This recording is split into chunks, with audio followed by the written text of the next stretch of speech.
Welcome. It is Verdict with Senator Ted Cruz, Ben Ferguson with you. We are a day late, but it's because when we tried to do the show last night, we had major technical difficulties and couldn't get the connections right, so that's why we're coming with you today on this show, putting out on Tuesday. The good news is we've had some unbelievable news that's broken, and so it could be a blessing in disguise. And one of the big issues that is broken, Senator, is the President of the United States of America has made every liberal lose their mind because he's actually trying to fight crime in Washington, D.C., and they're saying he's a dictator and a tyrant for doing this. Well, today on Monday, the president made a bold announcement that the federal government is federalizing the D.C. police force, that they are going to fight violent crime in D.C. They're going to tackle the out-of-control murder rates, the violent crimes, the carjackings that have plagued that city because of left-wing policies that have undermined the ability of the police to actually protect the residents there. And you're right. This has Democrats and this has the media losing their minds. How dare a president of the United States actually stand up against violent criminals?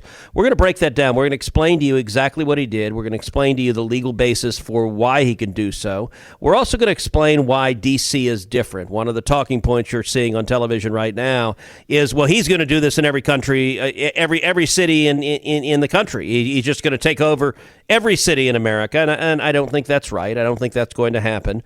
D.C. is qualitatively different, constitutionally and legally. We're going to explain to you why. We're also going to talk about another order President Trump put out, again targeting bad guys, but in this case, drug cartels, where he has directed the military to use military force to go after drug cartels as terrorists who are endangering American lives. Again, this is something that Democrats are deeply upset about. It seems there's nothing that could upset a Democrat more than law enforcement actually going after murderers or rapists or gang members, and that's exactly what President Trump is doing. And by the way, that's exactly what he promised the voters he would do if he was elected. Yeah, no doubt about it. We're going to get into all of that. I want to tell you real quick about my friends over at Patriot Mobile. You've got a lot of choices with your cell phone service, but there's one company that I would love for you to know about and switch to, and I'm going to save you a bunch of money and let you try it, give you a free month of service, because every time you make the switch to Patriot Mobile, you're actually going to stand up for what you believe in. That's what Patriot Mobile does, and they have hundreds of thousands of Americans that have now joined them. They've been open for well over 10 years.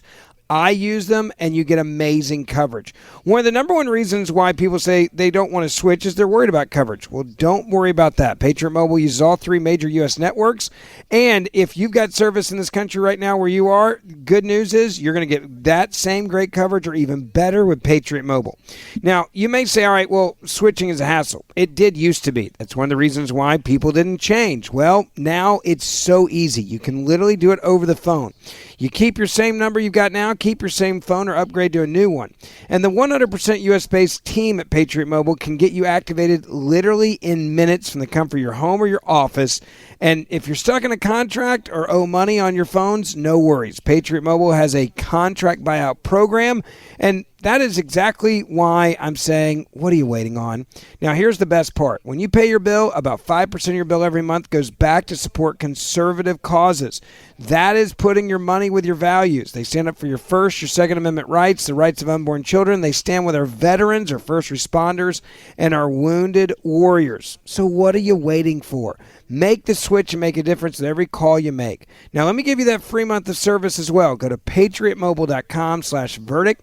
That's patriotmobile.com/verdict or 972-PATRIOT.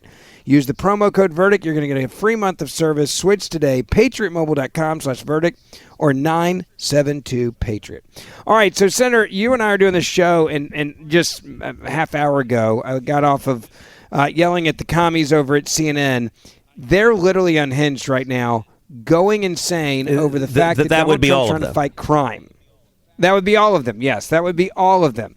And it was hysterical because they're like, well, this is what dictators and tyrants do. I was like, hold on a second. Dictators and tyrants are trying to put criminals in jail and save people's lives. That's your talking point? They're like, well, where is he going to stop if he does this in D.C.? I'm like, well, he did it in D.C. because there's special rules for D.C., There's a reason why he did it there, and he's not done it anywhere else. They're like, well, he's just going to do this and be a dictator and take over L.A. or Baltimore. I'm like, you guys are crazy. And again, you're angry at Donald Trump for fighting crime, which is out of control in D.C., a place you spend a large part of your week every week. Well, look, D.C. has gotten seriously dangerous, and I'll tell you, people going to work in D.C., people living in D.C. are concerned for their safety. They're concerned for the safety of their families. They're concerned for the safety of their spouses and their children. Rand Paul had a Capitol Hill staffer who was stabbed walking along the sidewalk in the middle of the afternoon. There was a man who served in the first Trump administration who was in his car at 5 p.m. On the streets. He was shot in the head and murdered. This violence is the direct result of disastrous Democrat policies that have handcuffed the police, that have limited the ability of the police to go after violent criminals. And the result is D.C. has become a very dangerous place. So what happened? President Trump, Monday morning, he announced at a press conference, quote, "This is Liberation Day in D.C., and we're going to take our capital back." And he declared a public safety emergency. And he took two actions. Number one, he invoked Section 740 of the D.C. Home Rule Act, placing the D.C. police directly under federal control. And number two, he signed a memorandum to the Secretary of Defense to utilize the National Guard. He placed DEA Administrator Terry Cole as the interim federal commissioner of D.C. Police. And he also announced plans to temporarily reassign 120 FBI agents in D.C. to nighttime patrol duties. All of that was announced today, and the reason he did it is he walked out the statistics about D.C. crime. D.C.'s murder rate is higher than that of many cities around the globe. D.C.'s murder rate is higher than Bogota, Colombia. D.C. has one of the highest murder rates among large U.S. cities nationwide. The homicide rate is more than 27 murders per 100,000 residents. That was in 2024. Vehicle theft in D.C. is more than 3 times the national average, with 842.4 thefts per 100,000 residents. It is among the most dangerous cities globally. And in recent years, the number of car thefts has doubled, and the number of carjackings has tripled. Look, I had actually, while I was recording Verdict, I don't know if you know this story, but years ago when Verdict just started, while I was recording Verdict, we had the truck that I was driving in parked on the D.C. streets, and we went down to the TV studios in the basement. I remember that. And while the truck was on the streets, someone broke into the window, shattered them open, and stole my briefcase. Took my briefcase with my computer and my iPad, and took the whole thing. You didn't have classified documents in there, did you? Like Joe Biden, I did you didn't not just have them randomly there. Okay, just making sure. Otherwise, that would have been some big news here. Unlike Joe Biden, I've never removed classified documents from a secure, compartmentalized facility. Unlike Sandy Berger, who was Bill Clinton's national security advisor, I've never stuffed classified documents in my underwear or in my socks to try to smuggle them out. So, no, it was just annoying. And by the way, here's a stat about carjackings. In recent years, the number of carjackings in D.C. has tripled. And one of those victims of carjackings was Congressman Henry Cuellar, a Texas congressman.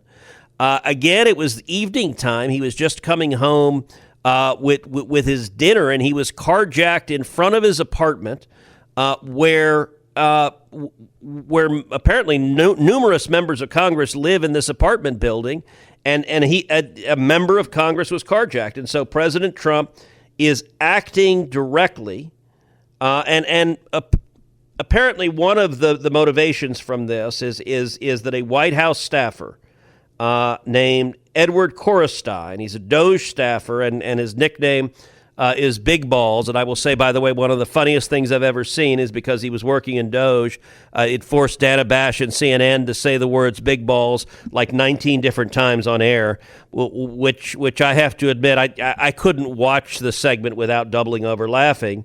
Well, apparently this young man, unfortunately, was assaulted over the weekend by about 10 juveniles near DuPont Circle. And so when a 19-year-old staffer in the White House can't be safe in D.C., the president, I think, should act, and that's what President Trump has done so.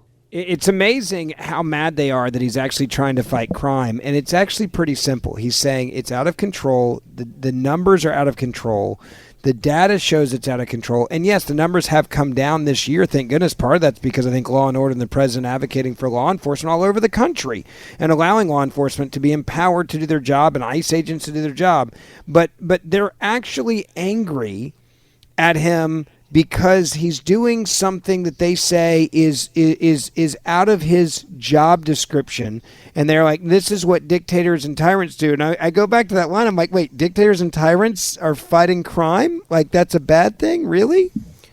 Well, and the federal government has authority over D.C. explicitly under the Constitution. Article 1, Section 8, Clause 17 of the Constitution gives Congress, quote, exclusive legislation over D.C., and Congress, through its delegee, the D.C. Council, designated that the president serves as the D.C.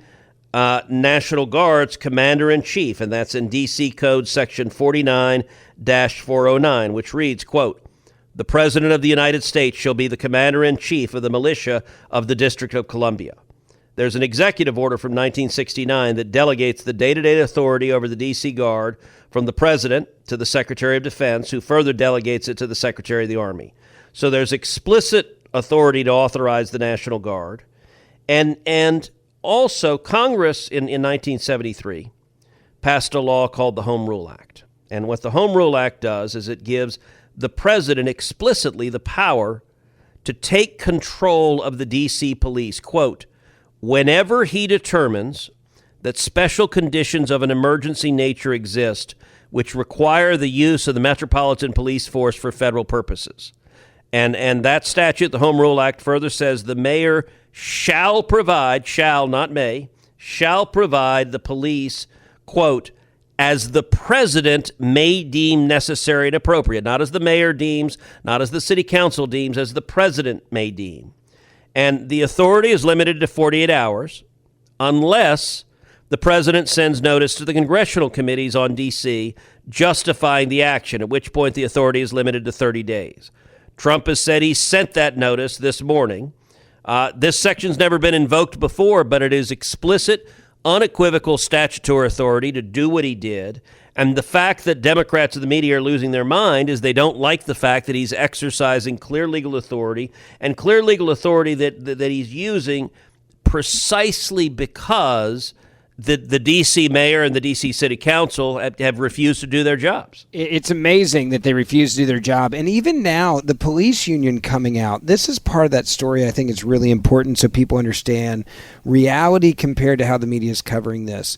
The police union has come out and said thank you to the president and said we need your help because we have so many officers down. And they're like, we are asking and telling the president thank you. And that's the police union who is saying this. And yet the mayor's still like, well, I don't know about this. I'm like, if your police union is telling you need the help, why would you not just say, let's put politics aside here. Let's work with the president. Let's work with the National Guard. Let's get things safe at the metro stations where we've seen a large uptick in crime.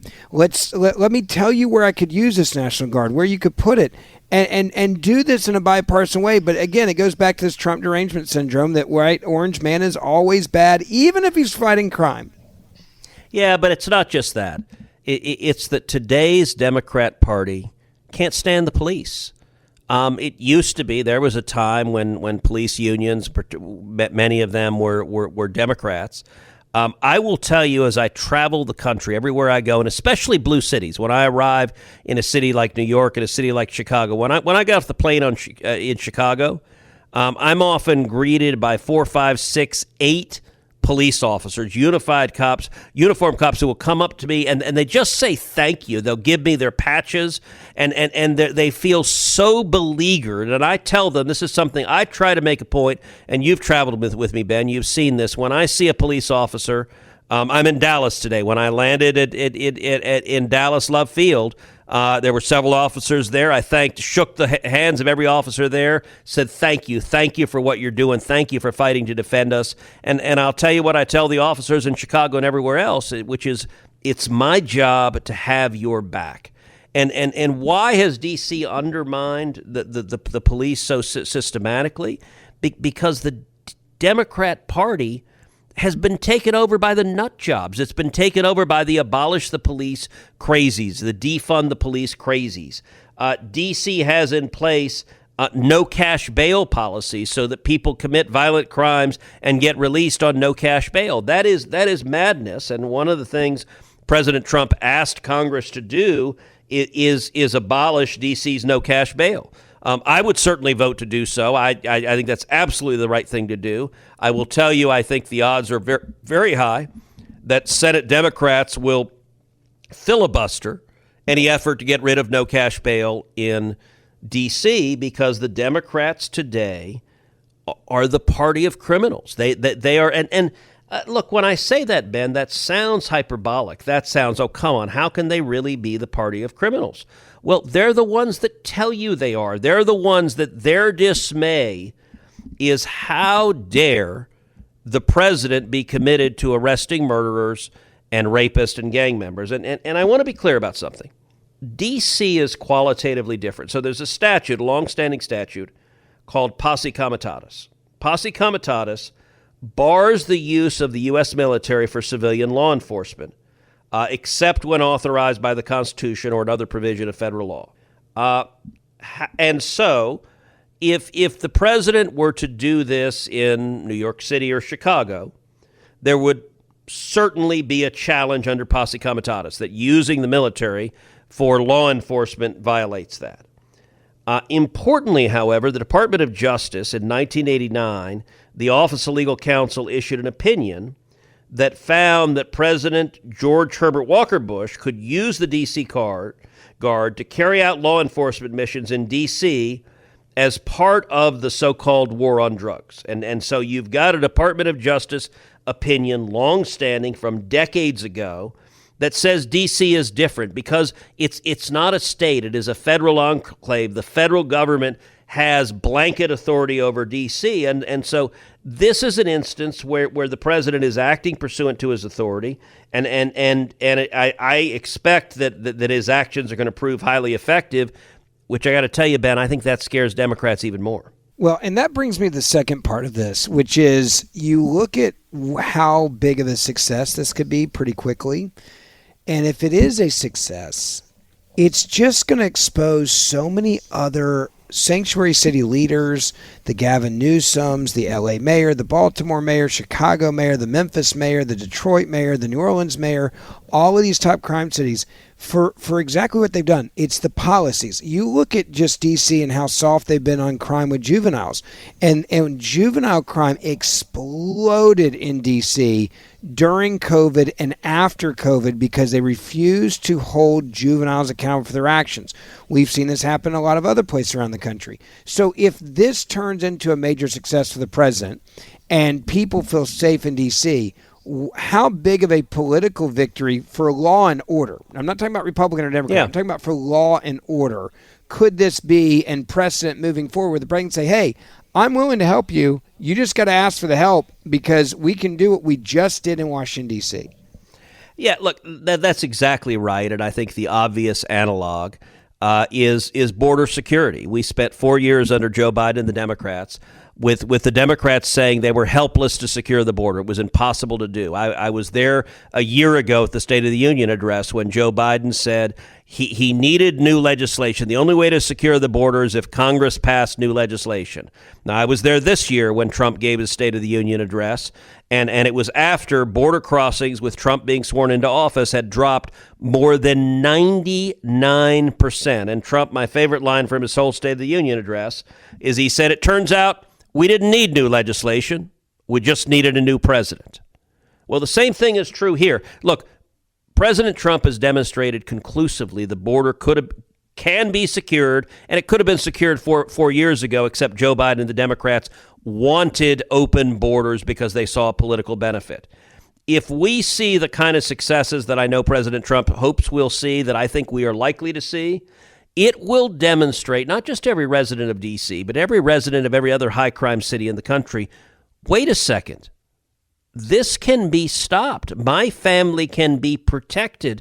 And the fact that the murder rates in my city are so high, that the rape and child molestations and the carjacking rates are so high, that is a choice, a voluntary choice from Democrat politicians who put partisan priorities above protecting their citizenry. That's what that at the end of the day is, I think, one of the biggest reasons Democrats are freaking out. And I want to make another point about this, which is there used to be an implicit agreement about D.C. home rule, which is that Republicans wouldn't interfere day to day, and the Democrat officials in D.C. wouldn't run the city as a social experiment driven by progressive self-indulgence like in other blue cities. And the D.C. mayor and city council broke that implicit agreement. D.C. is fundamentally different from other major cities because it's the nation's political capital. And if you are serving in the federal government, you have to be in D.C. If the residents of New York or San Francisco want to elect crazy Soros district attorneys, if they want their officials to implement their combination of communism and anarchy and woke policy shutting down schools and businesses, you know what? If you don't like it, you can leave. And leaving that, you can get out of a blue city. To the extent voters anywhere in America elect representatives to represent them. Look, the people of Texas, 31 million Texans, have sent me to represent them in the Senate. I have to go to Washington, D.C. to do that. That's where the Senate is. My staff, many of whom are Texans, they have to be in D.C. to do that job. And so the lawlessness, the president is acting, look, fine, if you've got San Francisco Democrats who want to go from one lawless hellhole to another, that's their choice. But the nation's capital, there is an obligation to keep it safe. And I think the president is doing exactly the right thing by acting boldly. I want to commend him. This is a bold step, and I think it's a really important one. It also goes back to the second part of the show, and it deals with the president making very big steps, bold steps here. And look at what he has decided to now do when it comes to dealing with drug cartels. He's made them, some of them have been named terrorist organizations, and this was done deliberately on purpose by this president to be able to go after the drug cartels, which these cartels are clearly killing Americans each and every day with the drugs coming across the border and also the violence that comes across the border. And the president now has enough. He put out a tweet and he's ordering now the U.S. military to destroy not only the drug cartels, but the New York Post is reporting as well that the president has apparently authorized military force against Latin American drug cartels classified as foreign terrorist organizations. Pete Hegseth went on Laura Ingram's show tonight, was asked about it. He's like, look, we know a lot more about these cartels than they realize. We know a lot more about where they are, what they're doing, where they're moving. And the president said this is a top priority, and I'm working on it. And that was a pretty bold statement from the man in charge of the Pentagon.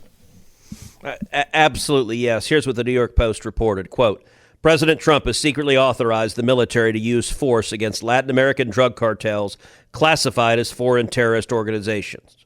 The move is the most aggressive action Trump has taken yet against gangs trafficking drugs like fentanyl across the U.S.-Mexico border, the activities of which were previously the purview of federal law enforcement. The order, first reported Friday by the New York Times, gives U.S. forces official permission to engage cartels on land and sea. Quote, the president is determined to not just dismantle, but completely destroy Maduro's Cartel de los Soles and to obliterate their operations in the Western Hemisphere, a source close to the White House said. The State Department's list of foreign terrorist organizations involved in drug trafficking include Venezuela's Tren de Aragua and Cartel de los Soles, as well as El Salvador's rooted Mara Salvatrucha, known as MS-13. And that is incredibly consequential because it now sets up the stage. I would expect to see military action taking out the cartels that have been designated as terrorist organizations. That takes this to a whole new level. And just like what the president is doing in D.C., that has Democrats beside themselves, because given a choice between siding with law-abiding American citizens or murderers and gang members, today's Democrats side with the murderers and gang members, and given a choice between siding with international gangs and drug cartels that are trafficking poison to our kids and murdering Americans, or standing with American families, sadly, the Democrats choose to get on a plane and go down to El Salvador and have daiquiris with MS-13 human traffickers. Well, let's talk about the narrative as well on this. Today I was watching, and they were saying, well, this is the president sanctioning World War III. This is the president sanctioning a attack on Mexico, and that's going to start a war. I think those might be two of the most egregious and just absurd statements. The president, if we attack the cartels or terrorist organizations, that's not an attack on Mexico. That's not going to war with Mexico, even though the Democrats and those in the media are trying to explain it that way. I don't think the American people would see it that way either, especially with Americans dying on a daily basis. I think that's right. And I'll point out also that there is a clear precedent for this. When George W. Bush was president, you had the nation of Colombia just racked by drug cartels, the Medellin cartel, the Cali cartel. And the result of these cartels is crime in Colombia was out of control. The murder rate was out of control. You had acts of terrorism that were attacking, and the cartels were murdering, were blowing up, were shooting police officers and judges and elected officials and mayors, and it was really in bad shape. And the people of Colombia elected President Uribe as the president of Colombia, and he asked President George W. Bush, "Will you help us?" And Bush launched what was called Plan Colombia. Plan Colombia sent the military in and just decimated the cartels. Turns out our military is really good at killing the bad guys. And we did so, and it ended up turning Colombia around. It made a massive difference in the nation of Colombia. So our military knows how to do this. There's clear precedent. With some of these with some of these cartels, we will be asked in by the governments with open arms. In other instances, you may have elected officials and governments that resist America coming in. That becomes more complicated.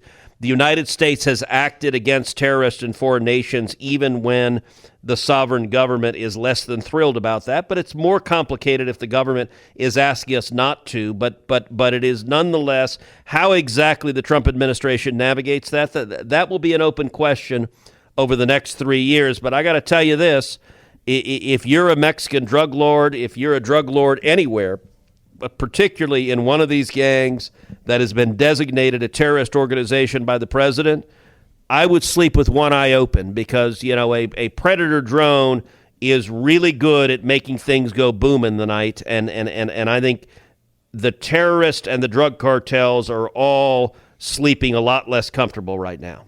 Amen to that. And they have not had to worry about this threat in my entire lifetime. And I think that's another part of the story where they've never been treated the way that now the president's treating them.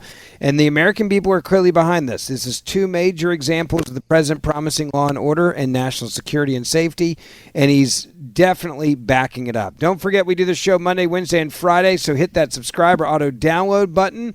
Please share this podcast wherever you can on social media. And the Senator and I will see you back here on Wednesday morning.